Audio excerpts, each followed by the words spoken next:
This is Steve Downs, the voice of Master Chief, Spartan 117. Welcome to Quality Time, the KO Koala Entertainment Podcast. Anthony and Skylar will take it from here. Master Chief, out.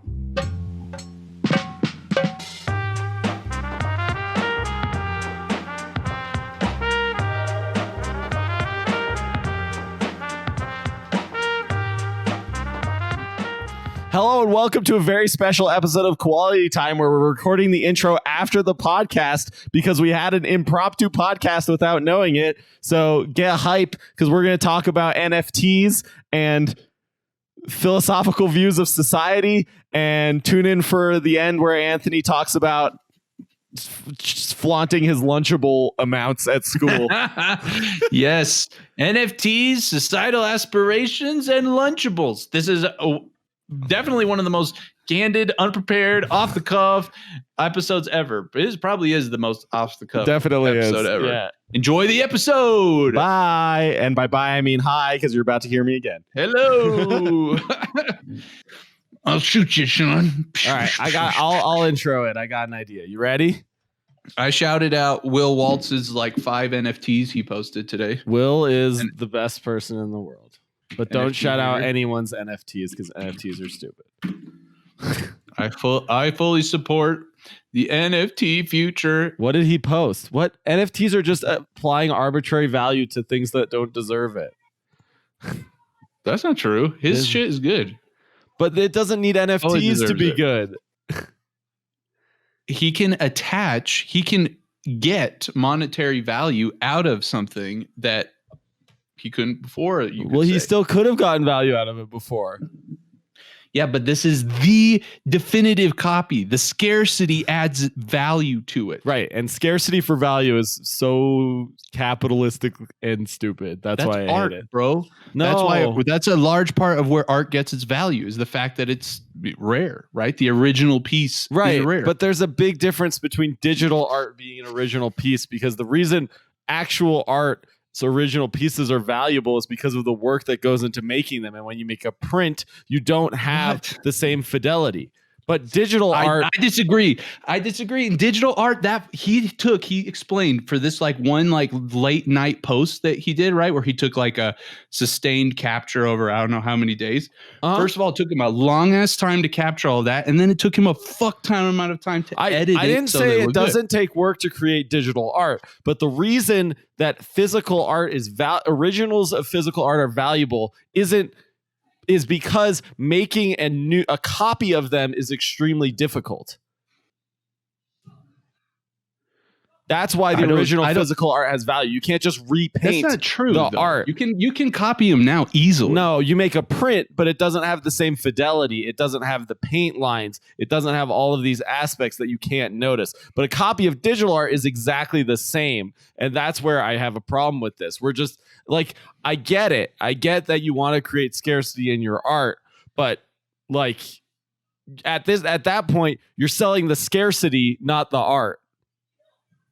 Well, yeah, I think. Whereas with the actual physical art, you're selling the actual art.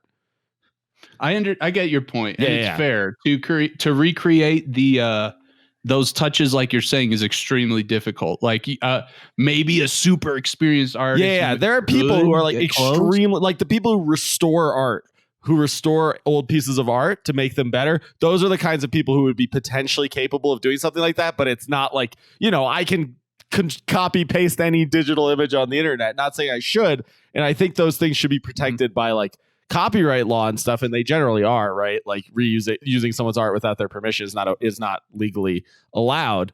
But at the same time, like, I don't know, like I get it. And I'm happy that artists are making money, but it just seems like they're making money for the wrong reasons. If somebody will pay for it. If idiots are willing to pay for it, that's fine, but it's stupid. Dude, somebody buying NanCat for $600,000. And that's not even the dumbest one, dude. Stupid. That's not even the dumbest one. I'm sure it's not. Some motherfucker bought this like crypto monkey head. It's like a little emoji head. I don't know if that means anything to you, crypto monkey, but it was like $1.7 million. Really?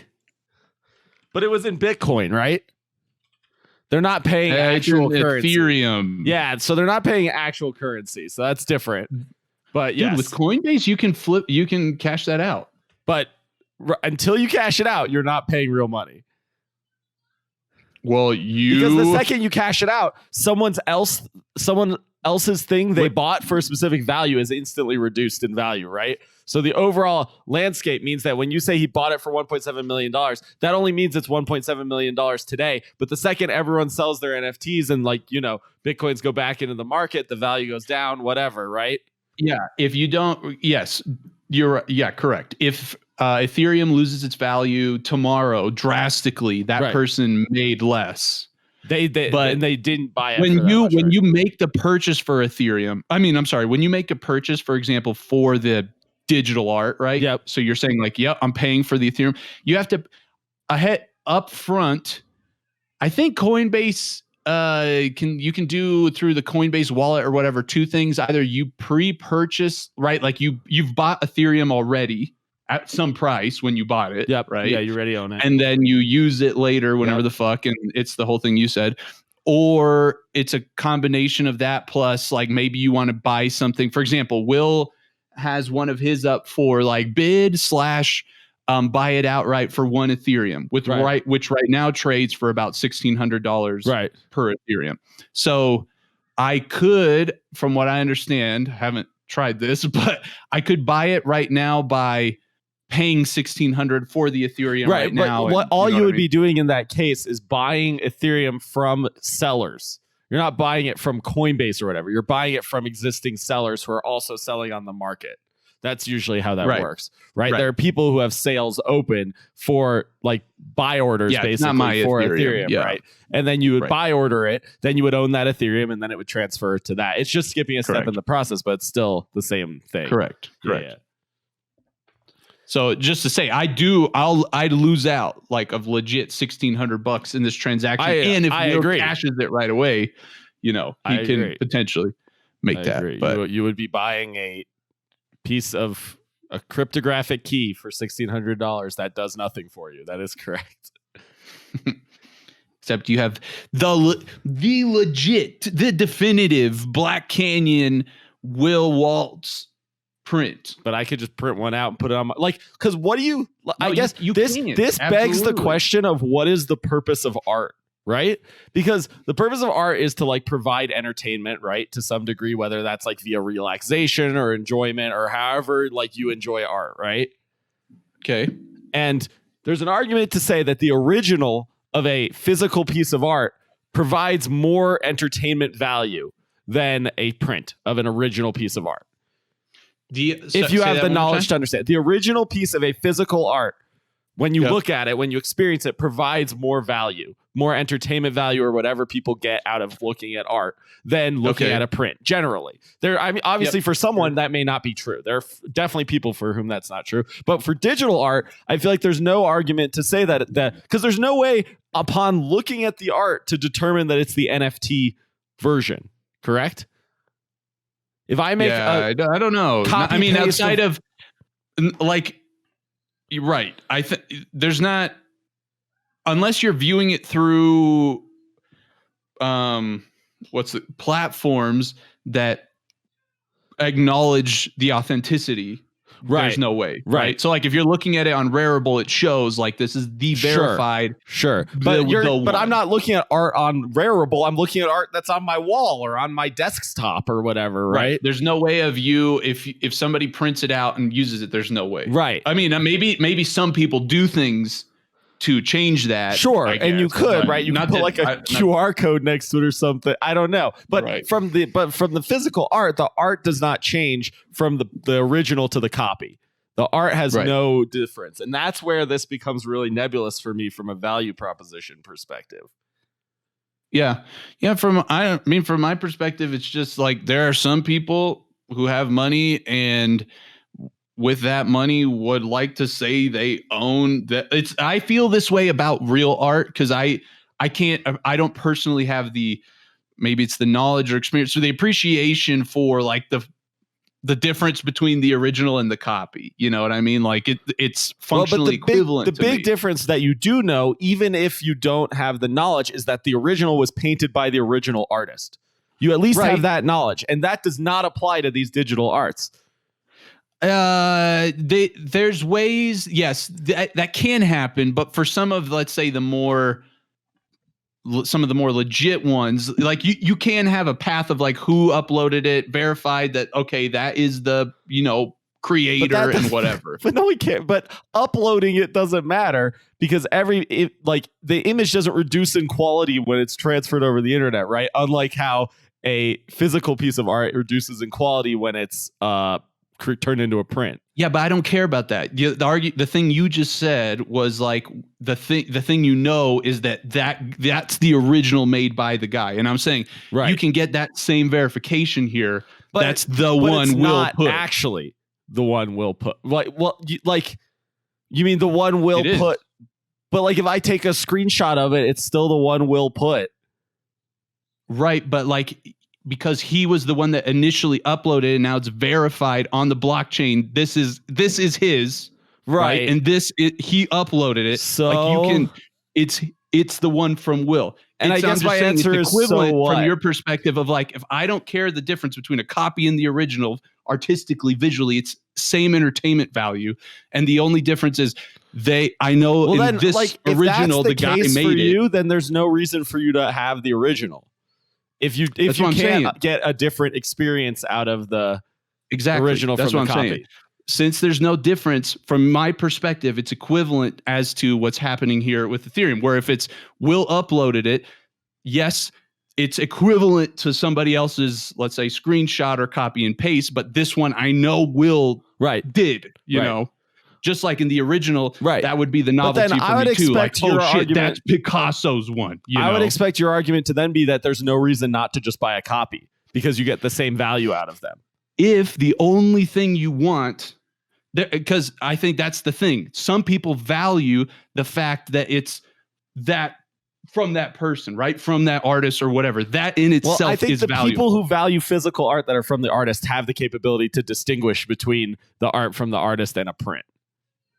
Maybe, but there are also some people, in my opinion, for example, rich ass motherfuckers who just have too much money for things, who just buy shit because that was this agreed. Thing, but I don't really believe in supporting markets that are made for those kinds of people.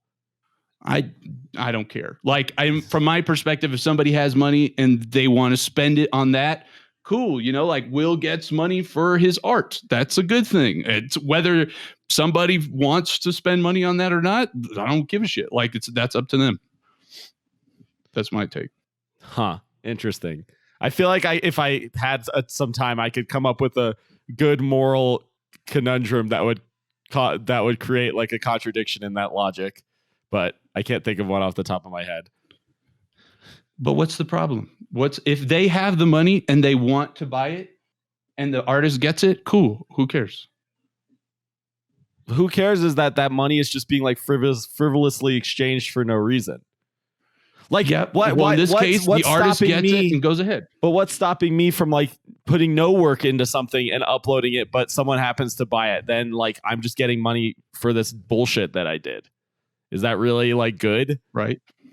That just feels like you're scamming people at that point. And I think you really are. I mean, you really are just. I don't really care though, but like, because again, acquiring the capital in itself, I don't necessarily care. Like we've talked about before, it's what ends up happening with that capital that is the problem. If you just go and you buy a bunch of Nan cats, then yeah, you could argue like that's not really an effective use of capital. But maybe you can flip that capital and do some good with it. I'm not sure. But pay the for person your who living. has the capital originally should be doing good with it.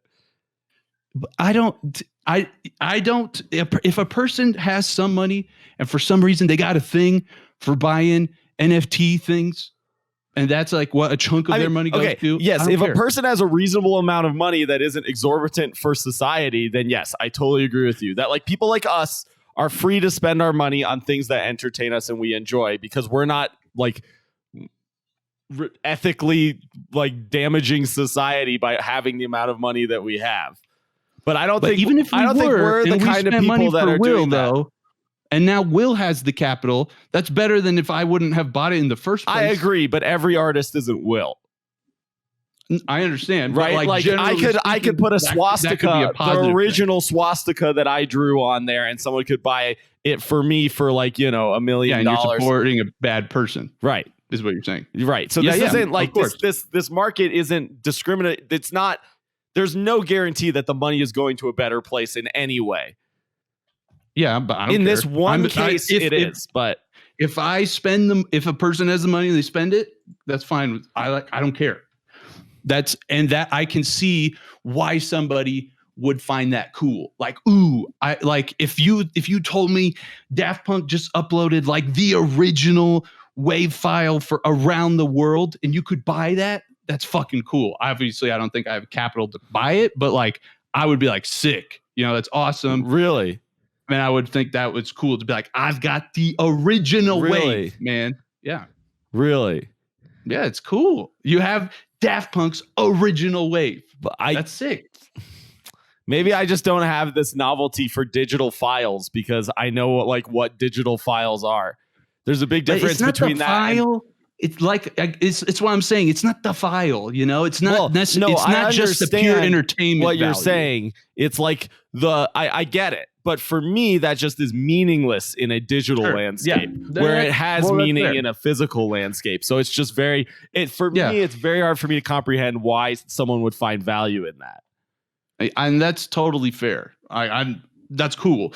I personally would think that's cool. But I can totally see why somebody's Can you explain why you think it's cool? Because it's Daft Punk. It's Daft Punk's original wave for this file. Like, but what do you mean? What does original wave mean to you? Let's say, for example, to use tools I know, right? Yeah. As an example, right? Daft Punk makes Around the World. They export it from Ableton, right? And you've got the stems, Well, the stems are different. Stems are very different.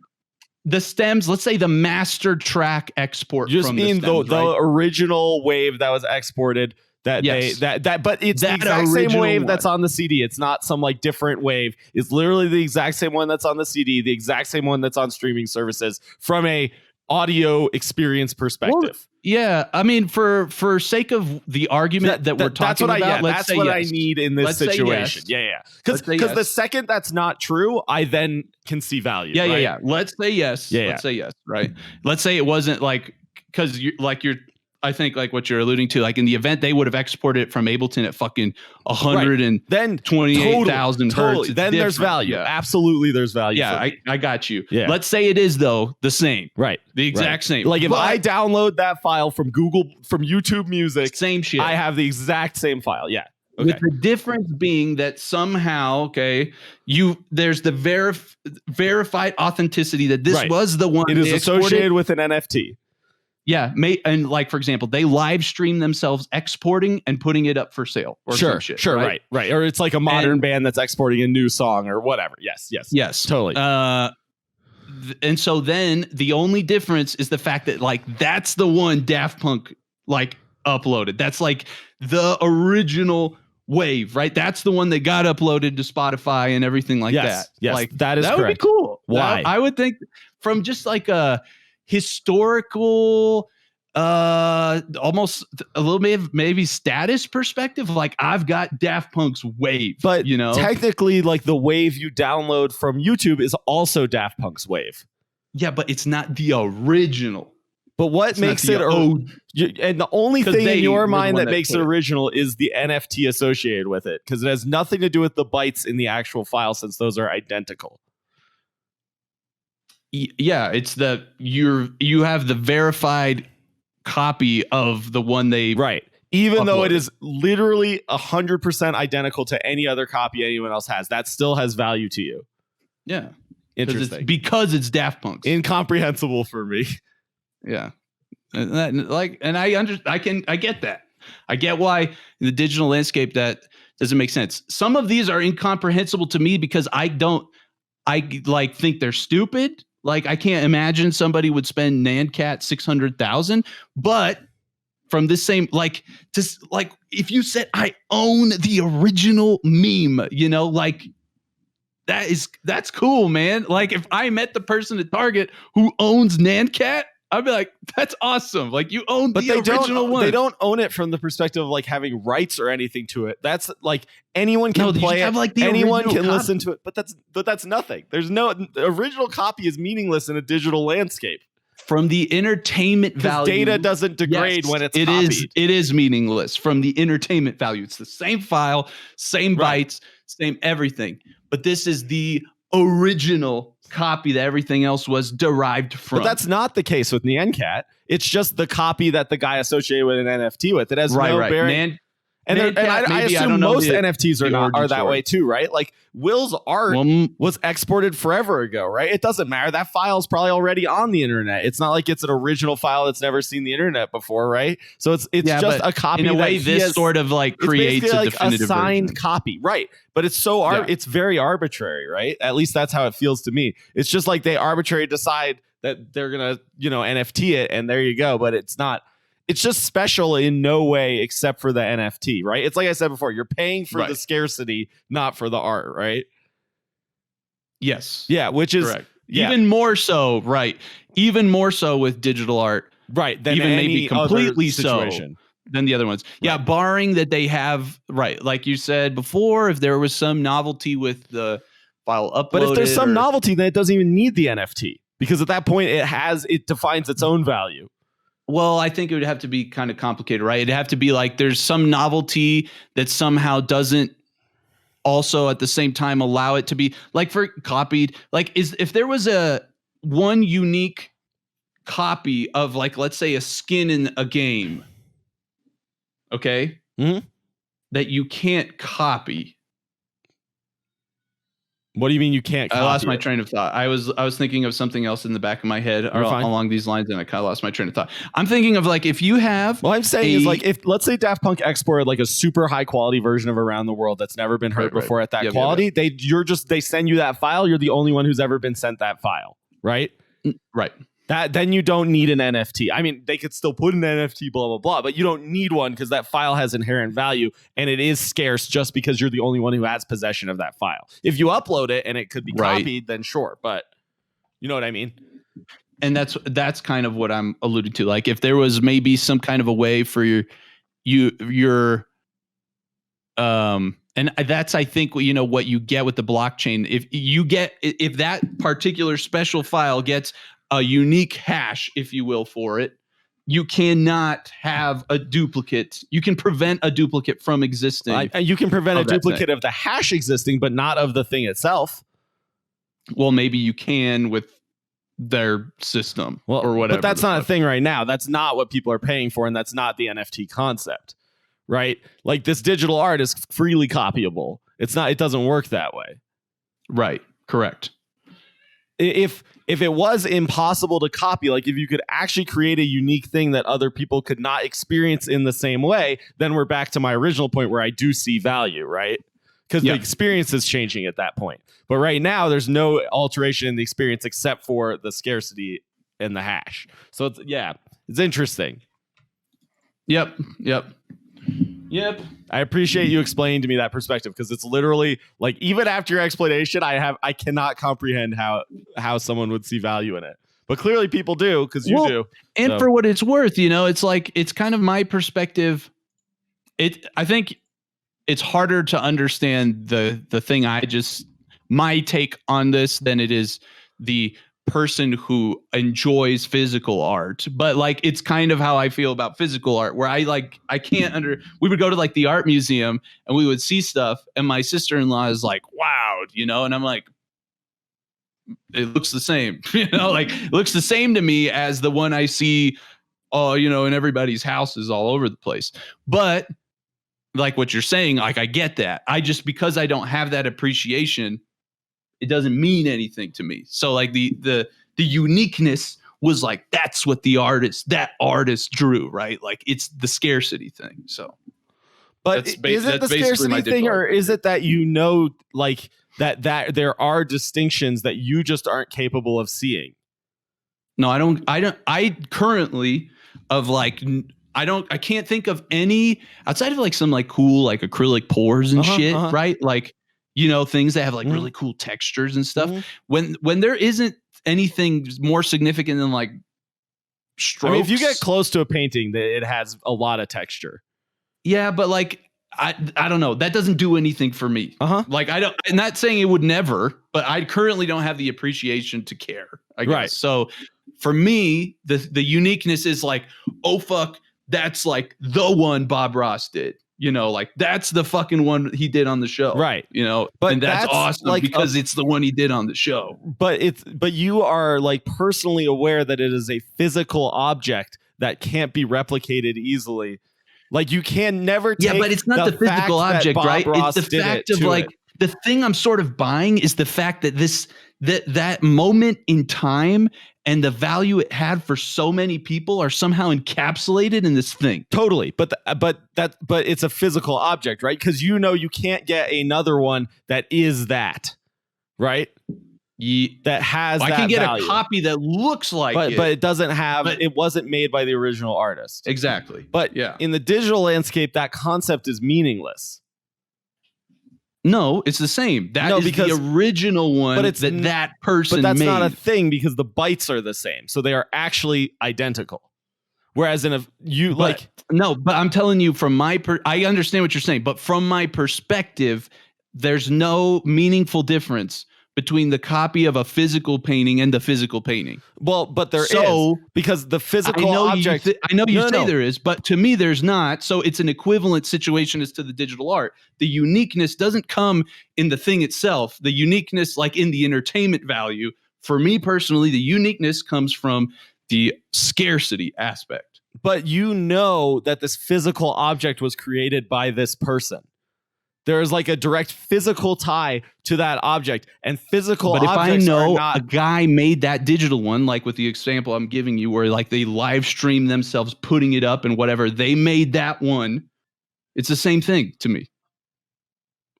That is so mind blowing to me that I don't even understand. Yeah, I understand how that's like. To me, that is a literal colossal waste of money. I get that. I'm totally I understand that perspective. Just had this like whole conversation with my brother about it too. He's like, "Damn, there's like a part of society that I'm clearly like not tuned into." And I was like, "Well, it's the internet." It's like because he was talking about the NanCat stuff. And I was like, "Yeah, I get it," but that is how it seems to me. Like I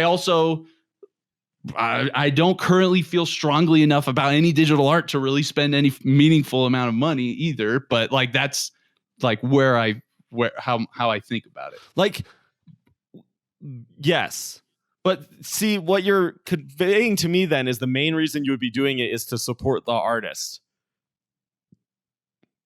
For me personally, that kind of depends, right? Like the only thing I can really see myself spending on right now is for that.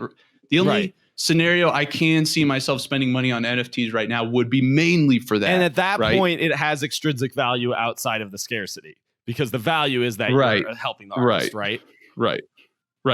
But I'm not sure what it would have to be. Like like the Daft Punk example is a good one, man. If I knew that Daft Punk was especially like right now, they're like, okay, we're uploading one more song. This is the original copy. Here's the wave of the last copy, song, but everyone can get it everywhere else. It's freely available to everyone. Yeah, everyone is about, this wave is now going to slowly be distributed to our whatever. Well, instantly be distributed. But yes, it's ready. It's not early. You don't get to hear it early. It's literally there. It's already on streaming services, but you can buy the original wave. You would still. Well, the experience for me would have to be like I was saying, right? Like you'd have to just know that it was the original one. They'd have to have some kind of proof of like, this is the original one. And then it's like, whoa, that's awesome. But what does the original one even mean? Because the second it's uploaded, it's no longer the original It's that example I said, right? Like the one they export out of Ableton. But that's not, right? The one they export out of Ableton is, if it gets uploaded, it's then a copy. Then it is equivalent to a version you download on YouTube because it is a copy. The only way you could have the original one they actually export from Ableton is if you had the hard drive that it was on. Yes. But especially if it's a move, you put this over here, they take it, it gets deleted off of their system. There's the copy. It's over there. That's cool. I'd pay. I if I had the money, I wouldn't have enough, but like I'd be interested in snagging that. Really? Crazy. Crazy. The wave. The But it's not the wave. That's what I'm saying, because it's copied. It gets uploaded. No, but it is. It's the moment you're paying for, man. It's like, but what value does that? But you don't own it. Like, what does ownership But you of that do. entail? Like well, okay. You're right. You don't own it. But for those who buy into this experience and this way of it's literally just monetizing hype, just like cryptocurrency, right? It's monetizing hype and scarcity, which is literally what cryptocurrency is. Yeah. Yes. Which I guess we've already discussed. I have no like psychological attachment to in any way. So yeah. And that's cool. I'm just saying I would fucking pay for that wave, but I don't know if I'd have, of course I'd have to have the money too and whatever. But I gotta think that thing would go for some serious money. Sure. I was thinking about it. I actually asked the question on Twitter to everybody, was like, if there was an NFT of like a piece of PewDiePie's Minecraft world, how much do you think that would go for if Nancat's going for 600K? I think it would go NFT of his Minecraft world. Like if he an NFT representing an element of, so like if PewDiePie uploads, I don't know what it would be. In this case, like since Minecraft doesn't really have like first class support for NFTs, it's probably just like a GIF of Sven. Sure. I think somebody out there would pay multiple tens of thousands for that. But the NFT only represents the GIF then.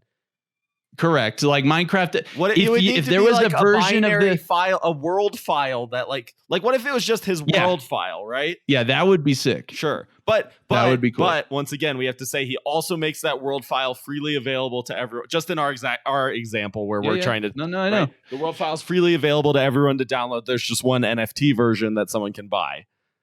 Yeah. Like what? Yes. I don't know. I think in the future, it could make sense that you see like more first class. I mean, there's already like these NFT games, right? Where it's kind of like it was like a Pokemon kind of game where that Pokemon, let's say, is completely unique. Yeah. So if we're generating things that are completely unique that other people can't have, then we're in a very different world in my mind, right? Mm-hmm. Like if the actual file is unique based on like crypto, then we're awesome. Like what you were saying with gun skins, if everyone was able to, but you don't need NFTs for that. You can do that via just random number generation and like collision checking, right?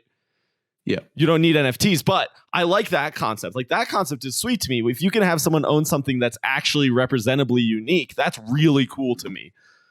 Right. Just my brain has no interest in making the step to saying that just associating a cryptographic hash with something suddenly gives it that value, right? Yeah. And maybe that's because I do cryptography, right? Like in my schooling and in my professional career, I've done cryptography. So maybe that like removed the mystical nature of this for me. I don't know. I think the way my gut feeling is like, I wouldn't say generally that you're the kind of person who cares about the status. Definitely not. I think status is like a poison on society. And like people's desire to seek status is like something that's hurting society. So I guess if that's my life philosophy, then obviously I would be against things that people are only doing for status purposes. Yeah. / the whole thing you talked about. In addition to that, not / the whole thing you talked about of like, I think you also value like a unique thing. Like if you had some object that was unique amongst the others, right? Right. You have the only copy of the high quality upload of around the world or whatever. Right. Right. So I get that. Yeah. It's interesting. Humans, man. Humans gonna human. Yeah. I mean, humans in capitalist societies are gonna human, at least in this way. I don't think. What does that have to do with capitalism? That's just like somebody added value to it established that it was valuable and they paid right, for but that's the like capitalist mindset, right? That this whole like stock market view, which is like translates into cryptocurrency, translates into all these things, right? Like if everyone has everything they need to be happy, then they don't need to participate in things like this. If fame isn't one of the ultimate goals of our like societal view and status isn't important in our society, then these things no longer have value. I get these conversations when they turn this way are just very like theoretical to me, and I lose interest. Like from a practical perspective. Well, but the deal is societies exist where this is the case. This isn't like an imaginary world. Like there's a reason America is ranked like so low in happiness scores constantly, right? And I get that, but I'm cool with that. But I just think like you don't easily just insert into this other reality. The complicated mess of things is like people do care about status. There is, but I'm saying there are like, demonstrable situations where people don't, right? And or in places where status directly ties to your knowledge or contribution back to the society. But that's subjective. Maybe it is in a certain societal group of society, but maybe to another one, they think this view that society has of these roles is stupid. From my perspective, like how you think like the capitalism stuff is stupid right now. There's also these other people who think capitalism is good. Well, the only people who think capitalism are good are people who are benefiting from it, right? Like it's objectively easy to demonstrate that capitalism benefits significantly less people than other forms of economic government management. But maybe some other people who aren't benefiting as much from it as other people like it, and for a complicated mess of realities think it's better than the other one. That's just objectively false, though. Like I'm not talking about like unless those people don't. Okay, I guess if we agree that like life is measured on like how low your stress is, how easy it is to live your life, how like unindanger you are of like suffering, right? If those are the ways we're measuring how good people's lives are, then I think that there's an objective way to demonstrate this. But if people, like you're saying, those people exist who disagree that those are the things that bring people happiness and good lives, then you're totally right. Right? Like, but that's in my mind, those people would have to disagree with that fundamental like axiom I just posited, that those are the things that lead to people having happy lives. Those people would have to argue, those people would need to be like Epicurean, right? Who argue that like personal pleasure brings happiness more than anything else, right? And if you argue, if like not you, but you know, if that person does argue that, then I could see them arguing for capitalism for sure, right? Because it has the highest possible potential for individual personal pleasure. Granted, it's only available to like the top like 1% of the society, but it is there. Yeah, right? No, I understand, but again, it's still like. This is like capitalism and other options in the theoretical, like, because even in the current system, like if you wanted to apply some, additional taxation, for example, things like the system's not clean right now such that it's going to really be effectively used like how it should. Well, I'm not talking about like this resulting in change in America. I'm more just talking about like pretend you just moved to Finland. And let's look at like how many people care about this kind of stuff in Finland. That would be interesting to see. Sure, because in Finland, for example, like societal value is much more tied to your like knowledge and your contribution to society. Because like PhD students, for example, get paid extremely high salaries. Like people who are actually contributing back to the society in a not just an entertainment way are the people who have the higher salaries. It's not like, the football players who have the highest salaries like in America or the billionaires who have the highest salaries. But then, yeah. Anyway, what Brittany said is interesting.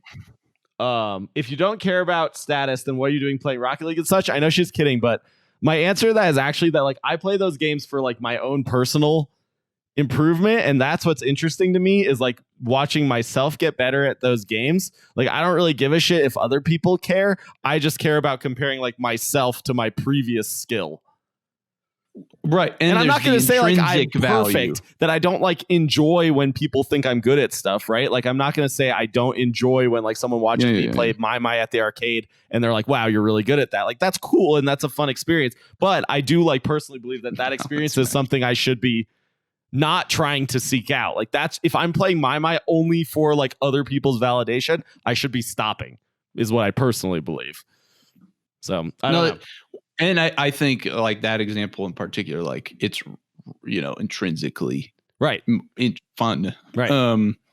Anyway, if a dude can buy a fucking banana peel duct taped to a wall, didn't that happen? I think that's what she's saying.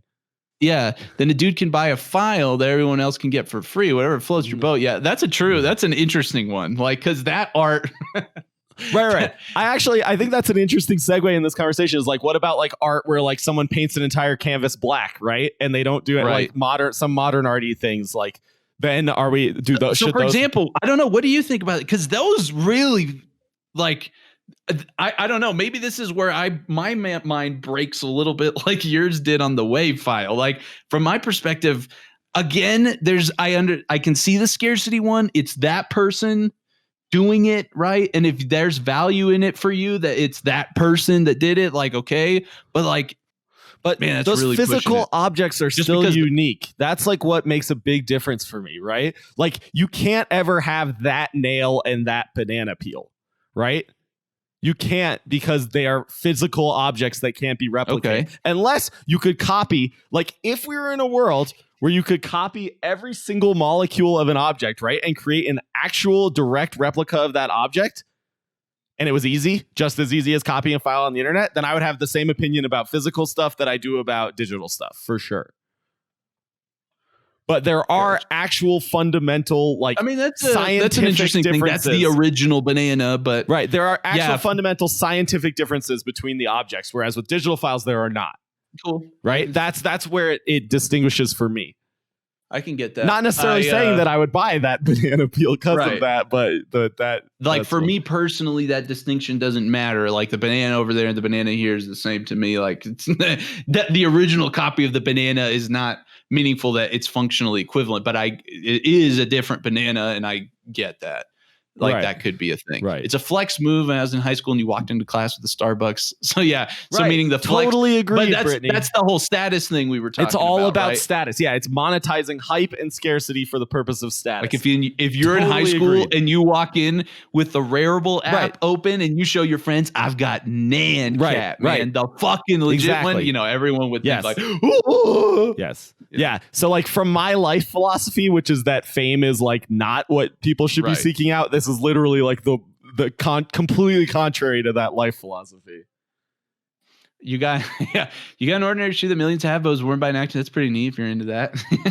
I mean, but yeah, that's like I said, it's just like some people associate value to that. And I get, from my perspective, based off of attempting to reverse engineer some of my social circles in high school as I sat with them, like some kids cared about status because it boiled down to like a shitty like situation at home where they felt like despised. So it was like some way of them like feeling reaffirmed or whatever. Well, so that's why from like my perspective, I don't like if there's somebody who does it, I don't like if they find that it's valuable to buy that one and whatever, like I don't give a fuck. Like, and I don't give a fuck about that individual situation, but for me, that like begs the question that there's some fundamental problem in how our American society views status as directly tied to financial like reputation, right? Because like really what it is for owning that is, oh, you must have paid a fuck ton of money for that,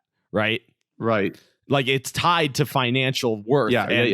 Right. True. And that's where like the problem comes for me, right? Like that basically financial worth is the thing that people value more than anything in our society. And that's so dumb for me.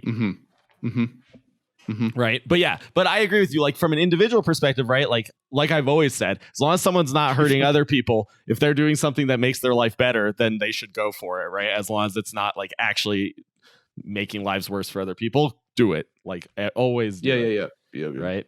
In elementary school, it's lunch. You're sitting down. You bust out your fucking Lunchable. I've got the original Lunchable made by John Lunchable. right Lunchables here. is a fucking flex in Lunchables elementary are school. amazing, dude. I loved Lunchables.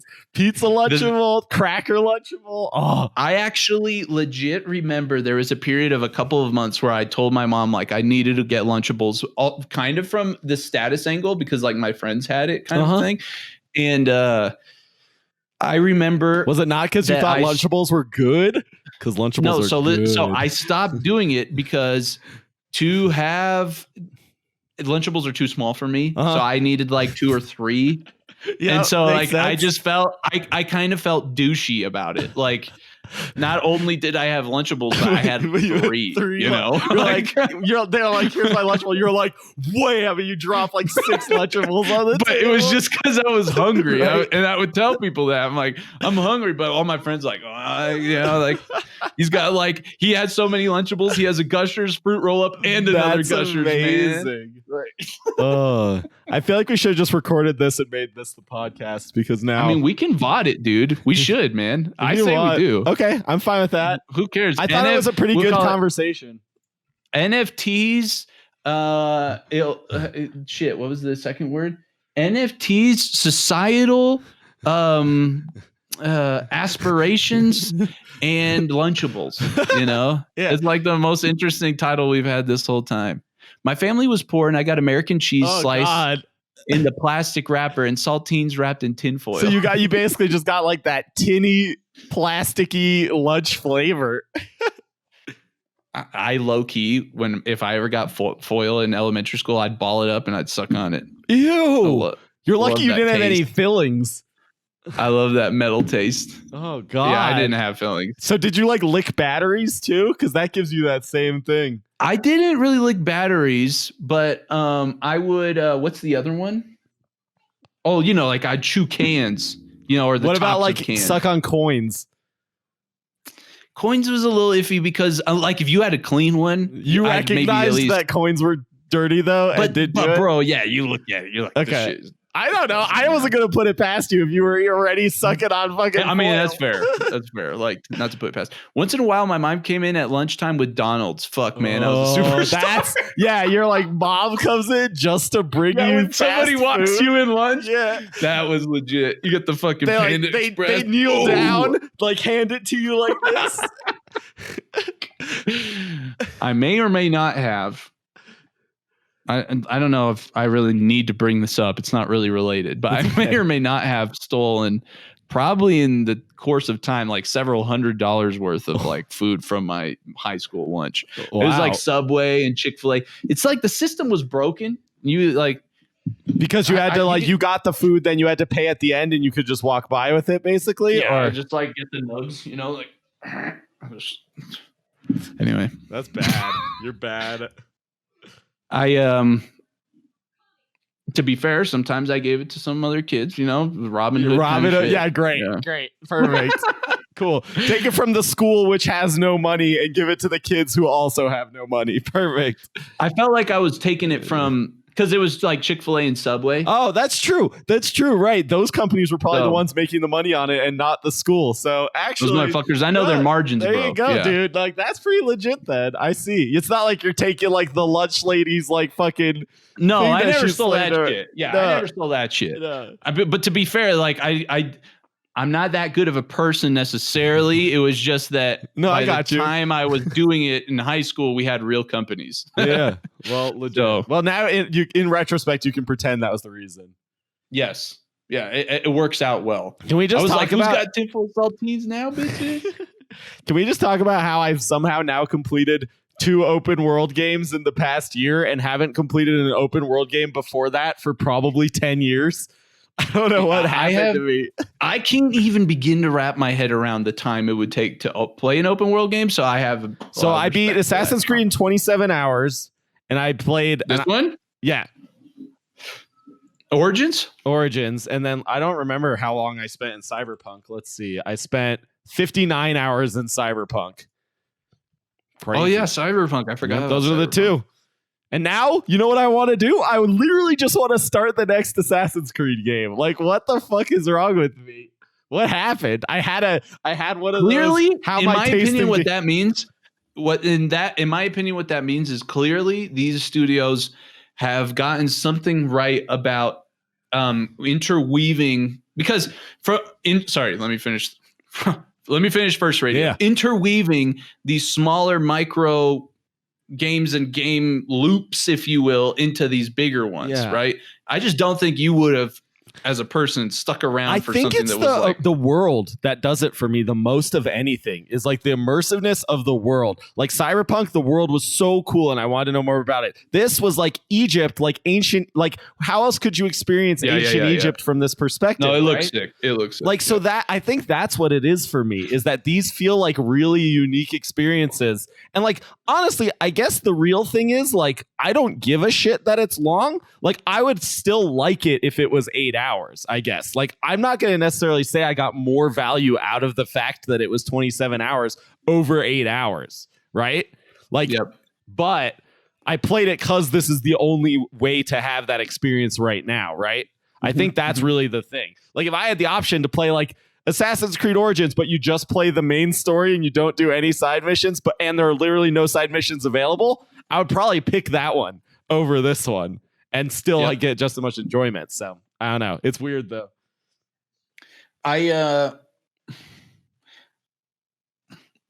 thinking about what you just said. Like when Halo Infinite comes around, like those screenshots they show, that's such a huge part of the appeal for me too, is knowing the Halo stuff and whatever. I'm like thrilled out of my mind to like just basically explore a Halo. Especially ring, if it's, it'll be interesting to see your approach if it is as open world as it seems like it's going to be. Like, are you going to do all the side quests? Will you actually get bored of that shit? Like, I'll be curious to see for you, right? Because Halo has a unique spot for me, you know. No, I know. Like if I was going to bet any game, you would be willing to you would want to complete all the side quests. It would be that one. But I'll be interested to see if even Halo has the power to get you to do that. I'll be very curious to see.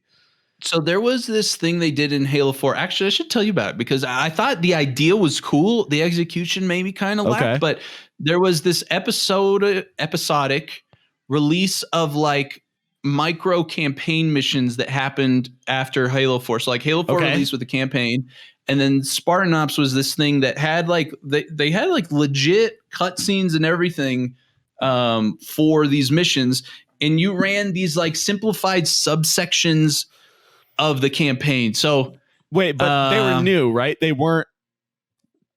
Yeah, I would say that about 75% of the content was brand new. Like, so it's basically like DLC content, essentially, before DLC. Yeah, and it was really released episodic kind of style and whatever. So, why am I telling you this? Oh, because I'll be honest, the reason I really stuck with completing that was because of the narrative implications going on with that.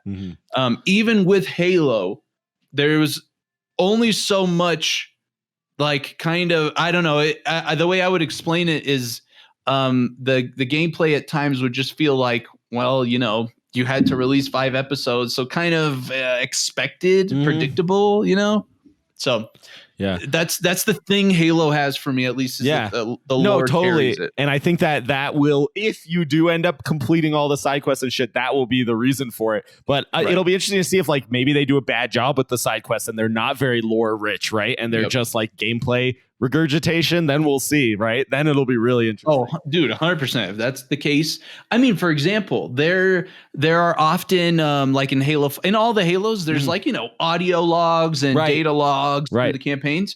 I did not go through all of the ones for Halo 5. Even in Halo, yeah. Even in Halo 5, I did not stick through and like find all the data logs because, quite frankly, and I've spoken about it before, but the Halo 5 story was like wasn't enough. So disappointing, right? Like I didn't give a fuck about the extras. Well, that was why in Control I like seeked that stuff out because the story was so interesting that it was actually worth finding it. Yeah. There's a game that I suck stuff at. Suck. I don't know if you say that. Suck stuff out. I was looking for stuff. Like it wasn't Halo either. Oh, interesting. You think about it. I'm going to talk about this thing Brittany Maybe said. Final Fantasy. Oh. I'm so upset. Brittany says, I'm so obsessed with Breath of the Wild. By the way, like being super OCD about it and refuse to take on Calamity Gain until I finish all side quests and upgrade all my shit. So that was, I think this is like one of the most significant reasons why I've been finishing open world games is that was always my mentality with them. And I would always churn on the game. I would just get too bored. I would get too distracted. It would become overwhelming and I would just stop. But in Cyberpunk and Origins, my approach was I'm playing the game for the story. If I'm on the way from one story mission to another and I find a side quest, I'll get it. If it seems interesting, I'll do it. Otherwise, I'll skip it. And I'll just be fine with that. And in both of those games, that was my approach. And I think that's one of the main reasons why I finished the game. I treated them much more as like a linear experience, which with extra content that I can decide to do or not, rather than something where there's all this shit that you need to do no matter what. You know what I mean? Mm-hmm. And that, like, that's what did it for. Like, that is what's making these games playable for me. I think that's how, if I were to play those, that's how I would. Yeah, no, totally. It would be you. You would probably, you might even be more linear than me. Like, you would probably do even less side quests. Probably, if you could. And that actually, I got pissed because in Assassin's Creed, I got to the final mission. I thought it was the final mission like 6 times in a row, dude. It was so funny. But yeah, I got there and the recommended level was 2 levels above what I was. And I was like, what? So I had to do like 4 side quests to play the final level. But luckily, they were all good side quests. Otherwise, I would have been fucking pissed. What did Sean say? Godfall story is complete dick and all the cool lore is in the codex. Yeah. Dude, that's how I felt about Destiny, that man. Shit Destiny, sucks. I felt like had a really solid universe and like really interesting factions and motivations for those factions, and the actual in-game story for Destiny was awful. No, Brittany, and so I totally respect that, and I actually think that's super cool that you are capable of playing the game that way, because I literally cannot. That is why I never finished The Witcher 3 ever, even though I really liked the setting and the game, because my mindset was always, let's finish everything, and I was overwhelmed, and I was like, I'm done. Right. Yeah. So I just like came to peace with the fact that once I beat the final mission, I was going to be done. And that's what I did in Cyberpunk. And that's what I did in Origins. I have a fuck ton of things I didn't do in Origins, and I'm just fine with that. I'm literally totally fine with that. So that is what got me to finish them, because otherwise I won't finish them. And yeah, Sean has that same compulsion. He like had to beat every single little tiny thing in Ghost of Tsushima before he beat the game. Yeah. No, I generally don't have, like, for example, when I play Halo, I don't necessarily feel like I need to go back and beat it on Legendary, right? I do kind of feel like I need to go back and try it on Legendary, but I don't feel like I have to go back. I don't really have that completionist aspect to myself. The only reason I did it in Cyberpunk more than in Origins was because the Cyberpunk gameplay was so enjoyable for me that I liked seeking out additional opportunities to experience the gameplay. Well, you know me, I play the shit out of just one game for a super long time. Like, I just get obsessed with one game and go super ham on it. Yeah, that's like our friend Jordan. Like, Jordan does that, Brittany, but he plays like the game he's obsessed with like 5 hours a day, every day. It's crazy. He's been playing Crusader Kings 3, which you would find as literally the most boring game you've ever played, for sure. He plays it for like 4 hours a night and has been on the same. He has like one campaign that he spent like probably 50 plus hours in of like clicking. Yeah, literally, Jordan either plays like 300 plus hours in a game or quits when he's like immediately. The times I could play story over and over on higher difficulties when I was younger, and it was the only game I had. Now I have so many, and it's like, fuck. That's true. Availability is very different. When I was younger, it wasn't until Halo 3 that I could play online. Like, my parents didn't let me. So I played the Halo 2 campaign. I mean, I'm sure that's part of the reason why I love it so much, but good God, I must have played like the Halo 2 campaign for like months worth of time. I played it so much. It's unbelievable. Crazy. Yeah, it's actually me. Ask every day for hours. Ask Anthony. Yeah, Brittany loves Breath of the Wild. That's sick. Breath of the Wild is a good game. Has Brittany seen any of the speedrun stuff for it? She's watched some YouTube about it. I don't know if she's watched. Check out the speed you'll learn some fucking crazy things in that game if you watch like the any percent speedrun or whatever. She just stumbled upon some huge, mega fucking large, big Chungus horse that like stomps on bad guys. Like, it's fucking huge. It's like twice as tall wise as like just when it's just resting as Link. Like, it's huge. That's crazy. Ass horse. It's funny. It's really funny. Let us know, what do you think of the conversation we have at NFTs? It gets rather interesting. If you want to argue about capitalism, message me on Discord. Yeah, there's a good bit of that happens in here.